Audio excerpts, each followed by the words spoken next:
Hello दोस्तों, कैसे हैं आप सब। आई होप कि आप सब ठीक होंगे। आज मैं बात करने वाला हूं एसएससी जीडी की ज्वाइनिंग डेट की।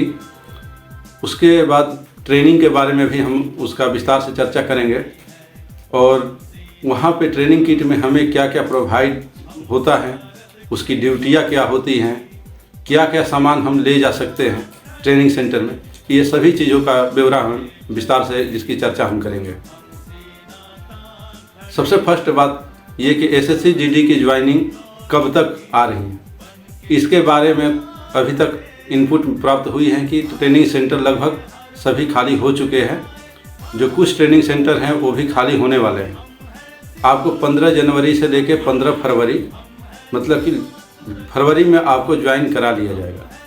उसके बाद वहाँ से आपकी ट्रेनिंग, बेसिक ट्रेनिंग जो जीडी का होता है, जीडी कैडर का, वो शुरू हो जाएगी। इसमें आपको 42 वीक का ट्रेनिंग दिया जाएगा।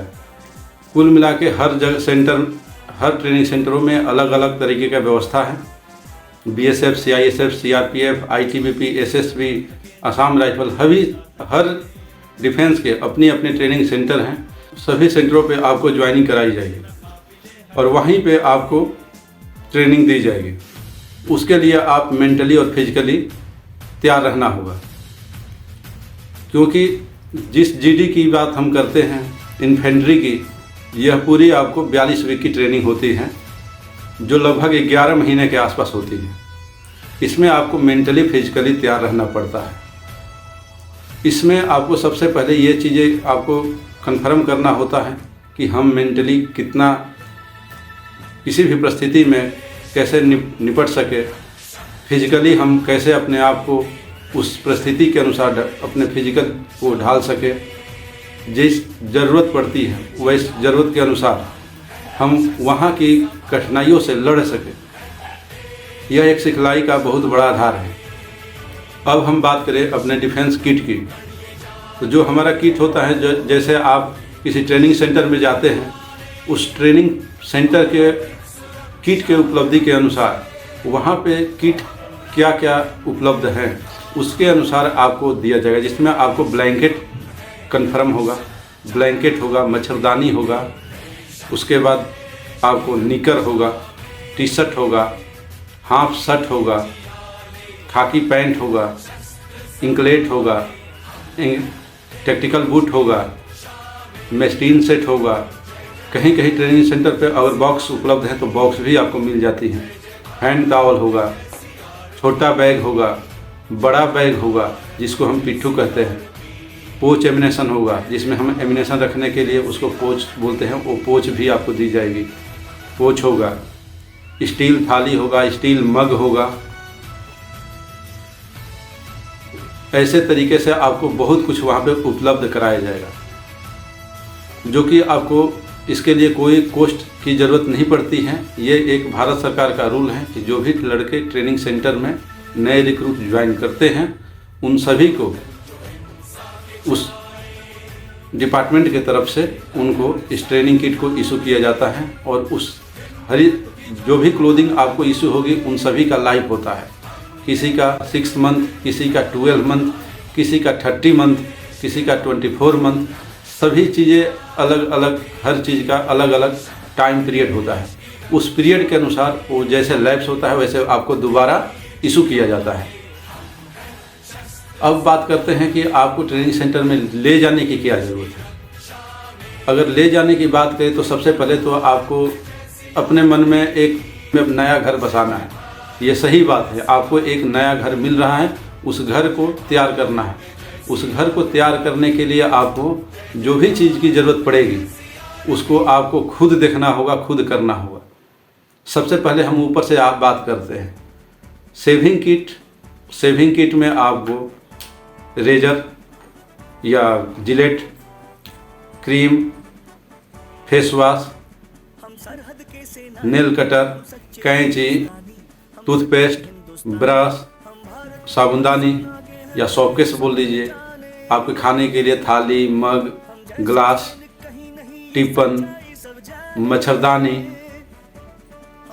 ये सभी चीज़ें आपको ले जाना पड़ेगा। एक चीज़ और आपको इंश्योर करना होगा कि आपकी जो सैलरी है वो कम से कम 3 मंथ, 2 या 3 मंथ लग जाएंगे उसको आने में। इसके लिए आपको वहाँ पे कुछ सिक्योरिटी मनी डिपॉजिट होता है, जिसके लिए जैसे हम उसको मेस कटिंग बोल सकते हैं। मेस कटिंग हो गया, कैंटीन एडवांस हो गया, ये सब चीज़ें जमा की जाती हैं। इसके लिए हमें कम से कम यहाँ से 10,000 रुपये ले जाने की ज़रूरत पड़ती है। ये ट्रेनिंग एक बहुत ही फौज के लिए एक रीढ़ की हड्डी होती है। जीडी कैडर फौज का बहुत बड़ा ही एक रीढ़ की हड्डी है और रीढ़ की हड्डी की तरह ही काम करती है। अगर किसी यूनिट में अगर हम मानते हैं कि अगर 1300 की यूनिट है तो उसमें आपके 800 से 900 जवान जीडी कैडर के ही होते हैं, जो एक इन्फेंट्री का हिस्सा होते हैं, जिसको हम लड़ाकू भी बोल सकते हैं। लड़ाकू सेना, इन्फेंट्री या जीडी कैडर, आप इसमें ज्वाइन कर रहे हैं। आपको उसके लिए 2-4 चीज़ें और भी मैं बोलूँगा, जैसे ड्राई फ्रूट हो गया।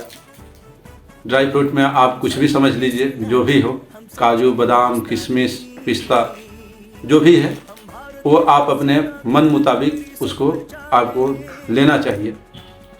उसके बाद खाने पीने की अपनी व्यवस्था, जो घी है, बटर हो, घर में जो भी है, उसको भी लेके जाए तो अच्छा रहता है, बेहतर होता है शरीर के लिए। उसके बाद मेडिकल फैसिलिटी आपके वहाँ पे मिलेगी, हर चीज़ आपको उपलब्ध होगा, लेकिन फिर भी एक फर्स्ट एड के तौर पे कोई भी एंटीबायोटिक दवा ऐसे थोड़ा बहुत रखना चाहिए कि जब ज़रूरत पड़े तो हम उसको ले सकें। दूसरी चीज़ बात करें हम ड्यूटियाँ की। ड्यूटियाँ हमारी ऐसी हैं कि अगर हम बीएसएफ से हैं तो बीएसएफ की ड्यूटियाँ हमारी भारत पाकिस्तान बॉर्डर पे हैं, बांग्लादेश बॉर्डर पे हैं, कुछ म्यांमार का भी हिस्सा हो जाता है।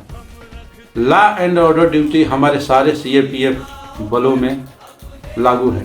उस लॉ एंड ऑर्डर ड्यूटी में हम सभी को, सीएपीएफ में जितने भी बल हैं उन सभी बल के सदस्यों को जाना पड़ता है। उसी तरह अगर सीआरपी की बात करें, सीआरपी का आंतरिक सुरक्षा है, उनकी ड्यूटी आंतरिक सुरक्षा, देश के अंदर कोई भी अशांति को शांति में बदलना सीआरपी का काम कार्य होता है। वो उनकी लॉ एंड ऑर्डर ड्यूटी हमेशा चालू ही रहती है, क्योंकि उनका ड्यूटी आंतरिक सुरक्षा का होता है। एसएसबी की बात करें तो एसएसबी अधिकतर भागों में नेपाल क्षेत्रों में तैनात है। जहाँ पे नेपाल बॉर्डर हमारे इंडिया से टच करता है वहाँ पे वो तैनात है। उसके बाद मैं बात करूँ आईटीबीपी की, तो वो हमारी चाइना बॉर्डर पे तैनात है। जो भी चाइना बॉर्डर से हमारे जो भी स्टेट लगते हैं उस स्टेट में वो तैनात है। उसके बाद मैं बात करूँ सीआईएसएफ की, तो सीआईएसएफ की ड्यूटी भी टफ है।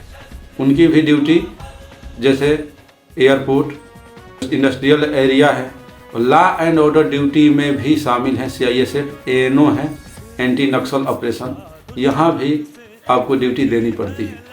उसके लिए आपको लॉ एंड ऑर्डर ड्यूटी और एएनओ ड्यूटी, एंटी नक्सल ऑपरेशन, ये चीज़ें जो हमारे जितने फौज हैं सीएपीएफ, ये सारी फौजी डिप्लॉयमेंट है।